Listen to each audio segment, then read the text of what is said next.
Hello प्यारे दोस्तों, welcome to my YouTube channel Manteshwari coaching centre. आज हम इस वीडियो में बताने जा रहे हैं ट्रिग्नोमेट्री के बारे में। ट्रिग्नोमेट्री क्या होता है इसके बारे में इस वीडियो में जानेंगे। यहाँ पे लिखा गया है ट्रिग्नोमेट्री। ट्रिग्नोमेट्री होता क्या है, तो यहाँ पे लिखा गया है इसका हिंदी त्रिकोणमिति। त्रिकोणमिति होता क्या है इसके बारे में हम लोग समझेंगे। तो देखिए यहाँ पे लिखा गया है त्रि का मतलब होता है तीर। इसके बाद यहाँ पे लिखा है कोण। कोण का मतलब होता है एंगल, झुकाव, है ना। तो ये हो गया, तीन कोण रहना चाहिए। और मिति का मतलब होता है आकृति। क्या होता है? आकृति। तो तीन कोणों वाले आकृति को क्या बोला जाता है? त्रिभुज बोला जाता है। और इस त्रिकोणमिति में कौन से त्रिभुज के बारे में पढ़ना पड़ता है? तो समकोण त्रिभुज यानी राइट एंगल ट्रायंगल के बारे में। तो देखिए यहाँ पे हम बना रहे हैं राइट एंगल ट्रायंगल यानी समकोण त्रिभुज। क्या होता है समकोण त्रिभुज, इसके बारे में समझेंगे। तो वैसा त्रिभुज जिसमें एक कोण 90 डिग्री का बनता है उसे क्या बोलेंगे? समकोण त्रिभुज बोलेंगे। जैसे यहाँ पे 90 डिग्री का बना एकदम, तो इसको क्या बोलेंगे हम? इस त्रिभुज को समकोण त्रिभुज बोलते हैं। अब देखिए इस समकोण त्रिभुज में कौन क्या होता है, किस साइड को क्या बोला जाता है, इसके बारे में हम लोग समझेंगे। तो देखिए जो 90 डिग्री का कोण बन रहा है ना, इसके जो सामने वाला साइड दिख रहा है हमको, वो होता है कर्ण। क्या होता है? कर्ण। इसको बोला जाता है जिसे एच से डिनोट करते हैं, यानी एच से दर्शाते हैं, लिखते हैं हम शॉर्ट फॉर्म में एच से लिख देंगे। इसके बाद देखिए, इसके बाद जो साइड वाला जो साइड दिख रहा है, वो जो एकदम परपेंडिकुलर एकदम लंबा खड़ा है, तो इस जो साइड को क्या बोलेंगे हम? लंब बोलते हैं। क्या बोलेंगे? लंब। ऐसे क्या चीज से डिनोट करेंगे, यानी पी से दर्शाते हैं, पी से लिख लेते हैं। इसके बाद जो बच गया नीचे वाला साइड, इसको बोला जाता है बेस, यानी आधार बोला जाता है। तो इसको क्या बोलेंगे हम? आधार बोलेंगे। क्या बोलेंगे? आधार बोलेंगे। और इससे क्या चीज से डिनोट करते हैं, तो हम बी से लिखते हैं, यानी बेस, बी से। अब देखिए एक होता है पाइथागोरस थ्योरम, जिसके माध्यम से बताया गया है कि जो कर्ण का स्क्वायर होता है वो लंब के स्क्वायर प्लस आधार के स्क्वायर के क्या होता है? बराबर होता है, इक्वल होता है। यानी जो कर्ण दिया गया है, जो कर्ण का स्क्वायर होता है लंब के स्क्वायर और प्लस आधार के स्क्वायर के क्या होता है? बराबर होता है। यानी हम लिख सकते हैं कि कर्ण का स्क्वायर बराबर लंब का स्क्वायर प्लस आधार का स्क्वायर लिख सकते हैं हम। यहाँ पे ऐसे लिख सकते हैं। इसके बाद इसको शॉर्ट फॉर्म में कैसे लिख सकते हैं? तो देखिए कर्ण को हम क्या माने हैं? एच। तो एच से इसको डिनोट कर देंगे। तो कर्ण का स्क्वायर है तो एच स्क्वायर बराबर लंब। लंब कितना दिया है? पी माने हैं, तो पी का स्क्वायर हो जाएगा प्लस आधार क्या है? बी, तो बी का स्क्वायर। तो हम बोल सकते हैं कि एच स्क्वायर बराबर P square plus B square. जो कर्ण का स्क्वायर होता है वो लंब के स्क्वायर प्लस आधार के स्क्वायर के क्या होता है? बराबर होता है, इक्वल होता है। अब देखिए अगर हमको कर्ण का मान निकालना होगा तब कैसे निकालेंगे? तो यहाँ पे तो स्क्वायर नहीं रहेगा ना। तो देखिए एच बराबर लिखेंगे हम, जब स्क्वायर इधर आता है ना इक्वल के इधर, तो इसको हटाया जाता है, तो जो इक्वल के उधर वाला साइड वाला है वो काची में चला जाएगा? रूट में चला जाता है। तो इसको क्या करेंगे? रूट में लिख देंगे। रूट में P square plus B square लिख देंगे। तो एच बराबर मेरा कितना आ जाएगा? रूट में P square plus B square. ऐसे हम क्या कर सकते हैं? एच का मान निकाल सकते हैं। यहाँ से पी का मान देगा, बी का मान देगा, यहाँ पे रख के पुट करके और क्या चीज? एच का मान निकाल सकते हैं। अब देखिए एच दिया हो और पी दिया हो तो इसके लिए बी कैसे निकालते हैं, या एच दिया हो पी दिया हो तो बी कैसे निकालते हैं, इसका भी कुछ फॉर्मूला होता है। देखिए यहीं से हम निकालेंगे। तो अभी हम पढ़े हैं कि जो एच स्क्वायर बराबर होता है वो होता है P square plus B square के बराबर होता है ना। अब आगे देखिए इसमें तो हमको निकालना है पी का मान। तो पी ऐसे ही रख रहा है, तो पी स्क्वायर बराबर इसको देखिए इक्वल के इधर भेज रहा है, तो पहले से एच स्क्वायर है तो एच स्क्वायर, प्लस में इधर आ गया माइनस में बी स्क्वायर। तो मेरा पी स्क्वायर बराबर क्या आ जाएगा? H square minus B square आ जाएगा। अब देखिए तो हमको p का मान चाहिए, तो p बराबर जब स्क्वायर हटता है तो इधर रूट में चला जाता है, तो रूट में हो जाएगा H square minus B square हो जाएगा। क्या हो जाएगा? रूट में H square minus B square हो जाएगा। अब देखिए p का तो मान निकाल लिए, p का जब मान निकाल लेंगे, अब b का मान निकालना सीखेंगे कैसे निकालेंगे।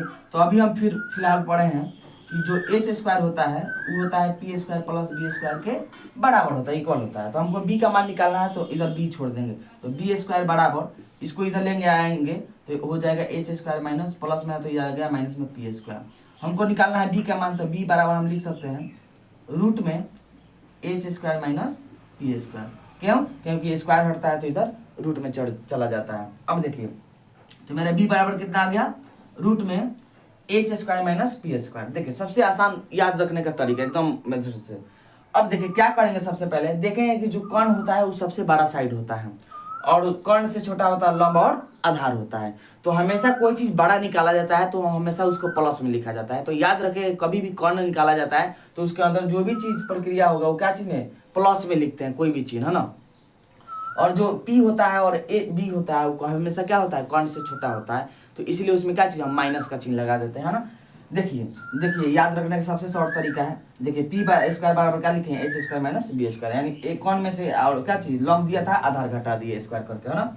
ऐसा ही बी में तो कर्ण में से क्या किए पी यानी लंब को स्क्वायर को घटा दिए, तो हमारा क्या आ गया पी स्क्वायर बराबर। इसके बाद यहाँ से बी आ गया और बी का मान यहाँ से हम निकाल सकते हैं। अब देखिए अगर बोलेगा कि लंब दे दिया आधार दे दिया तो कर्ण कैसे निकालेंगे, कर्ण दे दिया लंब दे दिया तो आधार कैसे निकालेंगे, है ना। तो ये सब चीज कैसे निकालेंगे इसके बारे में हम लोग अच्छी तरह से जानेंगे। तो अभी इस फॉर्मूला को पढ़ें, इसको हमेशा याद रखना है क्योंकि इसी के यूज से हम क्या कर सकते हैं, इन चीजों का मान निकाल सकते हैं। आइए हम देखिए यहाँ पे, तो यहाँ पे अभी हम फॉर्मूला पढ़े हैं एक कि h बराबर रूट में P square plus B square पढ़े हैं। इसके बाद बोले हैं p बराबर पढ़े हैं हम लोग, इसमें होता है minus H square minus P दिया है तो यहाँ बी स्क्वायर लिख देंगे। इसके बाद बी निकालना होगा तो रूट में एच स्क्वायर तो लिखेंगे माइनस, इसके बाद यहाँ बी निकालना है तो यहाँ पे लिख देंगे पी स्क्वायर। तो ऐसे हम क्या कर सकते हैं, इस फॉर्मूला से हम निकाल सकते हैं। जैसे क्वेश्चन देगा कि p बराबर दिया है 4 और b बराबर दिया है 3, तो इसका h का मान निकाले यानी कर्ण का मान निकाले। तो देखिए अभी हम बताएं कि कर्ण बराबर होता है रूट में लंब स्क्वायर प्लस आधार स्क्वायर, h बराबर रूट में P square plus B square. तो इस फॉर्मूला का यूज करके हम यहाँ से निकाल सकते हैं। जैसे h बराबर देखिए होता है हम P square plus B square. अब यहाँ पे हम क्या कर सकते हैं कि देखेंगे p का मान कितना दिया है, तो p का मान कितना दिया है 4 दिया है, तो यहाँ पे 4 का स्क्वायर लिख देंगे, स्क्वायर दिया तो स्क्वायर लगा दिए, प्लस b का मान कितना दिया है 3, तो 3 लिख दिए, b की जगह पर b का स्क्वायर है तो 3 का स्क्वायर हो गया। इसके बाद हम आगे बढ़ा रहे हैं इसका काम। जैसे यहाँ पे लिखा गया है 4 का स्क्वायर, तो 4 का स्क्वायर यानी 4 में 4 से गुना होता है, स्क्वायर का मतलब 4 का स्क्वायर पूछेगा यानी 4 में 4 से गुना, 5 का स्क्वायर पूछेगा 5 में 5 से गुना, तो यहाँ पे 4 का पूछा है 4 में 4 से गुना 16, प्लस यहाँ पे 3 का स्क्वायर यानी 3 में 3 से गुना, तो 3 तरीका कितना हो जाएगा 9 हो जाएगा। इसके बाद इसको ऐड करेंगे तो मेरा कितना हो जाएगा 16 और 9 25 हो जाएगा। और 25 का देखिए रूट चढ़ाया है तो रूट यानी वर्गमूल होता है, तो 25 का वर्गमूल कितना होता है 5 होता है। तो हम h का मान कितना आ गया 5 आ गया, तो हम यहाँ पे क्या लिख सकते हैं h का मान 5 लिख सकते हैं। तो ऐसे हम क्या कर सकते हैं, 2 दिया होगा p और b का मान तो हम h निकाल सकते हैं। ऐसे ही दूसरा क्वेश्चन देख रहे हैं हम, देखिए जैसे हम दूसरा क्वेश्चन देख रहे हैं यहाँ पे देखिए, जैसे मेरा h का मान दिया है 5, p का मान दिया है 3, यहाँ पे b नहीं दिया, तो यानी हम b का मान निकालना चाहेंगे। तो कैसे निकालेंगे, तो अभी हम पढ़े हैं कि b बराबर रूट में h स्क्वायर, अब b निकालना है तो p स्क्वायर घटाएंगे, है ना। तो b बराबर होता है मेरा रूट में h स्क्वायर माइनस हो जाएगा p स्क्वायर। अब देखिए यहाँ पे h का मान हमारा कितना दिया है तो 5 दिया है, तो यहाँ पे लिख देंगे 5 का स्क्वायर, तो 5 का स्क्वायर हो गया, माइनस p का मान कितना दिया है 3, तो लिख देंगे 3 का स्क्वायर। अब देखिए आगे इसके बढ़ रहे हैं हम, यहाँ पे क्या करेंगे 5 का स्क्वायर दिया है यानी 5 का स्क्वायर का मतलब 5 में 5 से गुना हो जाएगा हमारा 25, माइनस का चिन्ह दिया तो माइनस लिख दिया, और 3 का स्क्वायर यानी 3 तरीका 9 हो गया। इसके बाद यहाँ पे घटाना है, 25 में से 9 जाएगा तो मेरा बच जाएगा 16, तो 16 यहाँ पे लिख दिया, और 16 का वर्गमूल कितना होता है 4 होता है, तो यहाँ पे हम क्या लिख दिए 4, तो मेरा b का मान कितना आ गया, b बराबर मेरा हो गया 4। तो ऐसे इन फॉर्मूला से क्या कर सकते हैं हम p का मान, b का मान, h का मान निकाल सकते हैं। चलिए अब आगे हम लोग समझने का प्रयास करेंगे ट्रिग्नोमेट्री फंक्शन के बारे में, क्या होता है फंक्शन इसके बारे में। तो ट्रिग्नोमेट्री फंक्शन में 6 गो फंक्शन होता है जिनके बारे में हम अच्छी तरह से जानेंगे। देखिए तो 6 गो फंक्शन बनाया गया है, एक का नाम है साइन थीटा, दूसरा है कोसेक थीटा, एक है टेन थीटा, इसके बाद है कॉट थीटा, इसके बाद है कॉस थीटा, इसके बाद है सेक थीटा। तो इसको हम अच्छी तरह से 6 गो है ट्रिग्नोमेट्री फंक्शन, इसके बारे में हम लोग समझेंगे। तो यहाँ पे लिखे हैं sine theta, cosec theta, tan theta, cot theta, cos theta और सेक थीटा। तो इन 6 फंक्शन को क्या करना होगा, हमको याद रखना होगा। इसके बाद कुछ जानेंगे हम इसके बारे में कि साइन थीटा बराबर क्या होता है, कॉसेक थीटा बराबर क्या होता है, टेन थीटा बराबर क्या होता है रेशियो के फॉर्म में। तो देखिए तो सबसे पहले हम पढ़े हैं कि साइन थीटा, एक बात याद रखिएगा कि साइन थीटा का याद रखेंगे, कॉसेक थीटा का अपने आप याद हो जाएगा, टेन थीटा का याद रहेगा, कॉट थीटा का आराम से निकाल सकते हैं, कॉस थीटा का याद रहेगा, सेक थीटा का आराम से निकाल सकते हैं। अब देखिए साइन थीटा बराबर होता है मेरा P बटे एच होता है, P बटे एच यानी मतलब होता है लंब बटे कर्ण। बस कुछ नहीं करना है, इसको पलट देना है। क्या कर देना है? पलट किया, बस कॉसेक में लिख देना है, यानी अल्टा पलटी का खेल चलेगा यहाँ पे। तो क्या करेंगे, यहाँ पे P बटे एच है तो यहाँ पे लिखेंगे H बटे P लिखेंगे, यानी बोलेंगे कर्ण बटे लंब बोल देंगे इसको। क्या बोलेंगे? कर्ण बटे लंब बोल देंगे, ऐसे बना सकता हूँ। तो याद रखेंगे साइन थीटा बराबर P बटे एच, तो कॉसेक थीटा बराबर H बटे P। कैसे? साइन थीटा बराबर P बटे एच, तो कॉसेक थीटा बराबर H बटे P। इसके बाद पढ़ेंगे टेन थीटा। टेन थीटा में होता है, इसमें कर्ण नहीं आता है। टेन और कॉट में याद रखिएगा कि हमेशा कर्ण यानी एच का मान नहीं आता है। तो क्या करेंगे, तो इसमें क्या करेंगे, P बटे होता है B, यानी होता है P का मतलब होता है लंब और बटे B का मतलब होता है आधार। तो यहाँ पे हम क्या लिख देंगे, आधार लिख देंगे। यानी कोई पूछेगा टेन थीटा बराबर तो लंब बटे आधार, यानी P बटे B होता है। बस इसी का जस्ट ऑपोजिट उल्टा कर देंगे तो मेरा हो जाएगा B बटे P हो जाएगा, यानी आधार बटे मेरा हो जाएगा लंब हो जाएगा। क्या हो जाएगा? लंब लिख सकते हैं। यहाँ पे हम क्या लिखेंगे, लंब। तो टेन थीटा बराबर P बटे B, तो कॉट थीटा बराबर B बटे P। अब देखिए कॉस थीटा में क्या होता है, मेरा आधार बटे कर्ण, यानी B बटे, इसमें कर्ण आएगा तो मेरा हो जाएगा B बटे H होता है, B बटे H यहाँ पे हम लिख सकते हैं, यानी B मतलब होता है आधार, क्या होगा, आधार, H का मतलब होता है कर्ण। तो हम क्या लिख सकते हैं, आधार बटे कर्ण लिख सकते हैं। यानी कॉस थीटा बराबर कोई पूछेगा तो B बटे एच, बस जस्ट इसका अपोजिट उल्टा कर देंगे, इसको H बटे B, यानी हो जाएगा मेरा कर्ण बटे आधार।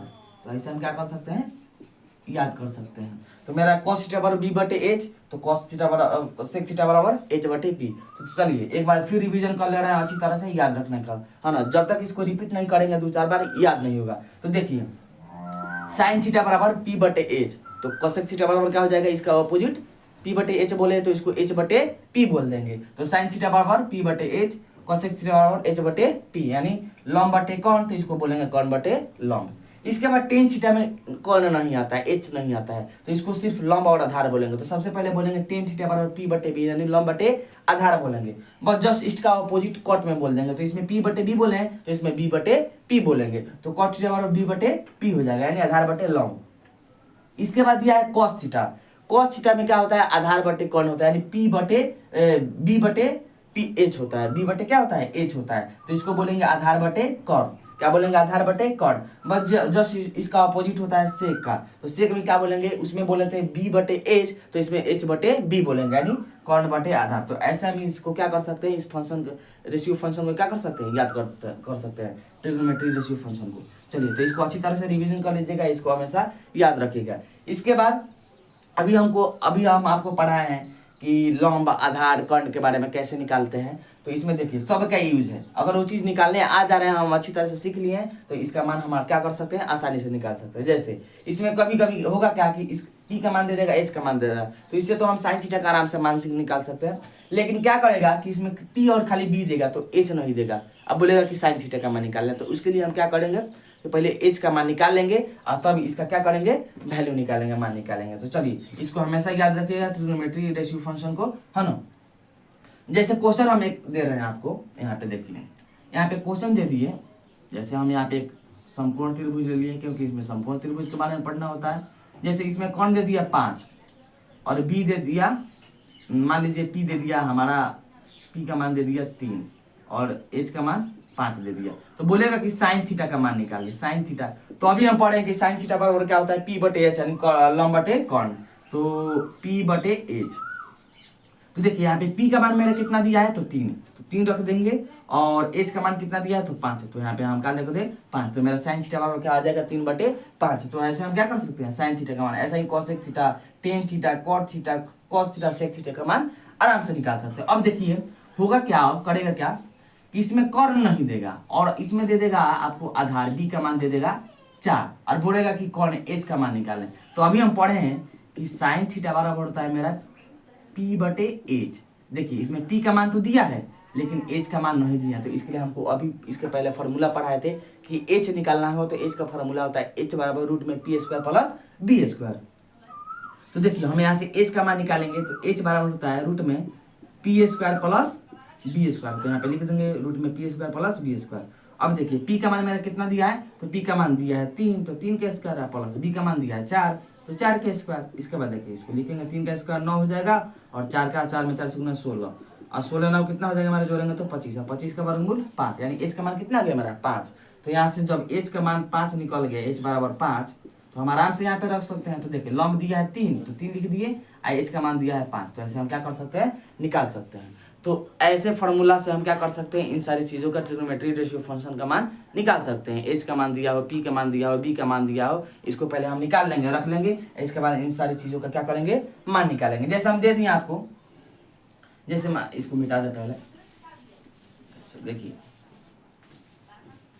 इसको हम करें क्या, जैसे यहाँ पे हम क्या किए कि p का मान दे दिए, यहाँ पे हम p का मान दे दिए 4 और b का मान दे दिए 3। अब बोलेंगे टेन थीटा का मान, तो टेन थीटा अभी पढ़े हैं कि इसमें करना नहीं आता है, याद रखना है सीधे नॉर्मल तरीके से p बटे b, तो p हो गया a बटे b, यानी लंब बटे आधार। तो लंब देखिए p का मान दिया है 4, a बटे b का मान कितना दिया 3, काम खत्म, एकदम शॉर्ट फॉर्म में, एकदम सिंपल है, सिर्फ मान रख देंगे काम खत्म हो जाएगा। लेकिन दिक्कत कब होगा, जैसे यहाँ पे क्या करेगा कि कौन दे देगा h बराबर 5, क्या दे देगा h बराबर 5, तब हम कैसे निकालेंगे। तो देखिए अभी हम पढ़े हैं टेन थीटा का मान निकालना, तो p बटे b होता है, हमको चाहिए यहाँ पे p दिया है b चाहिए, यानी h दिया है, तो हम क्या करेंगे पहले b का मान निकालेंगे। तो b बराबर हम पढ़े थे अभी थोड़ी देर पहले इधर कि b बराबर होता है रूट में h स्क्वायर माइनस p दिया है, तो यहाँ पे b स्क्वायर कर देंगे, रूट में h का मान कितना दिया है 5, तो 5 का स्क्वायर माइनस b का मान दिया है 4, यानी 4 का स्क्वायर। इसके बाद देखिए 5 का स्क्वायर मेरा हो जाएगा 25 और माइनस 4 का स्क्वायर 16, अब 25 में से 16 जाएगा 9 और 9 का वर्गमूल होता है 3, यानी मेरा b का मान कितना आ गया 3 आ गया। तो यहाँ से हम इसको क्या कर सकते हैं, रख सकते हैं, पुट कर सकते हैं। तो देखिए मेरा p का मान दिया है 4 और बटे b का मान कितना आ गया 3, तो ऐसे हम क्या कर सकते हैं इसका मान निकाल सकते हैं, ट्रिग्नोमेट्री रेशियो जितना दिया गया इसको निकाल सकते हैं। चलिए एक बार लास्ट रिवीजन कर लेना है, याद कर लेना है। देखिए साइन थीटा बराबर मेरा होता है p बटे h, तो इसका अपोजिट बोलेंगे, तो साइन थीटा का p बटे h, तो कोसेक थीटा का h बटे p हो जाएगा। इसके बाद टेन थीटा पढ़े हैं, तो टेन थीटा बराबर यानी पढ़े हम p बटे b, तो इसका अपोजिट उल्टा कट में हो जाएगा b बटे p हो जाएगा। इसके बाद कॉस थीटा में पढ़े हैं कि b बटे h होता है, तो बस जस्ट इसका अपोजिट सेक में कर देंगे h बटे b बोल देंगे, क्या बोलेंगे h बटे b। तो चलिए एक बार रिविजन कर ले रहे हैं। तो साइन थीटा बराबर p बटे h, कोसेक थीटा बराबर h बटे p, टेन थीटा बराबर p बटे b, तो कॉट थीटा बराबर b बटे p। इसके बाद कॉस थीटा बराबर b बटे h, तो सेक थीटा बराबर h बटे p, b होता है। तो ऐसा हम क्या कर सकते हैं, इन सारी चीज़ों का मान निकाल सकते हैं। इसके अगले क्लास में और अच्छी तरह से जानेंगे इसके बारे में, है ना, और आगे वाले वीडियो में अच्छी तरह से और चीज़ जानकारी दिया जाएगा। जय हिंद, जय भारत।